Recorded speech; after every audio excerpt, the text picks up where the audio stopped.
देखते हैं इस सवाल में क्या कह रहा है। सवाल कह रहा है कि किसी परिपथ में धारा वोल्टता का समीकरण दे रखा है, धारा का समीकरण दिया और वोल्टता का समीकरण दिया है।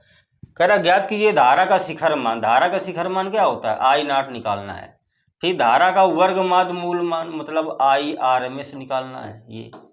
फिर आवर्तकाल का मतलब कैपिटल T और कलांतर का मतलब कोण, ये निकालना है। 4 चीजें निकालनी है। तो सबसे पहले जो समीकरण दिए उनकी तुलना कराते हैं। तो समीकरण क्या दिया है? आई बराबर दे रखा है 3.5 साइन 628 T + 30। तुलना करा देते हैं। तो आई बराबर आई नॉट साइन ओमेगा T + φ1, क्योंकि यहाँ -30 दिया है तो इसको हम φ2 मान लेंगे। तो आई नॉट कितना आ जाएगा? 3.5 ओमेगा 628 और φ1 कितना आ जाएगा? 30। ये आ गया। अब जो दूसरा समीकरण दिया है विभव का, देखते हैं विभव का समीकरण दिया है। V बराबर 28 साइन 628 T और -30 दे रखा है। तुलना कराते हैं। तो V बराबर V not sine omega T + φ2 से तुलना कराते हैं। तो V नॉट कितना दिया है? 28, ओमेगा वही है 628, φ2 कितना हो जाएगा? -30 हो जाएगा। अब देखो क्या क्या पूछा है। धारा का शिखर मान। तो धारा का शिखर मान आई नॉट, पहला पॉइंट ये आ जाएगा। धारा का शिखर मान, धारा का शिखर मान आई नॉट बराबर, तो आई नॉट तुलना कराने से कितना निकला? 3.5। धारा है मात्रक एम्पियर। एक तो ये आंसर आ गया। फिर क्या पूछा है? धारा का वर्ग माद मूल मान सेकेंड नंबर में। तो यानी IRMS, तो IRMS बराबर फार्मूला क्या होता है?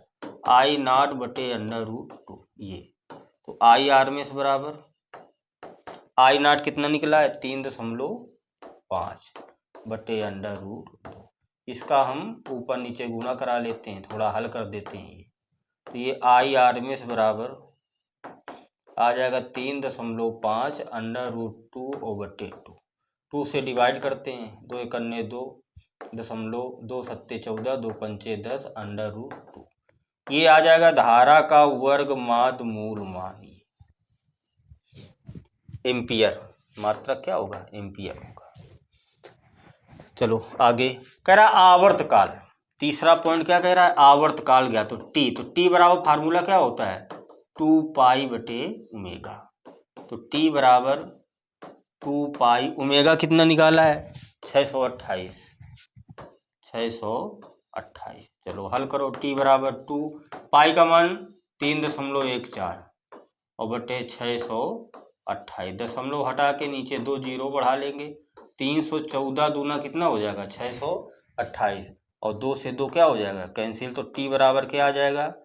1/100 या 0.001 सेकेंड। ये आ जाएगा आंसर।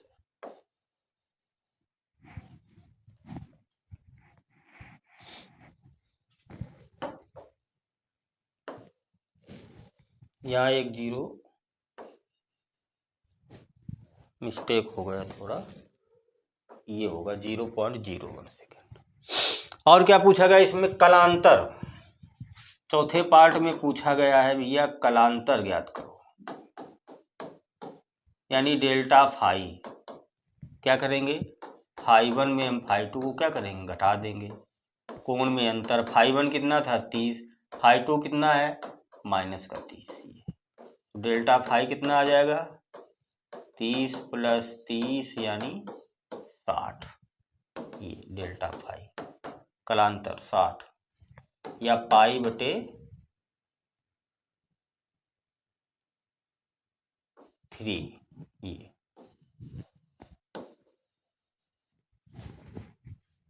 ये आ गया सवाल।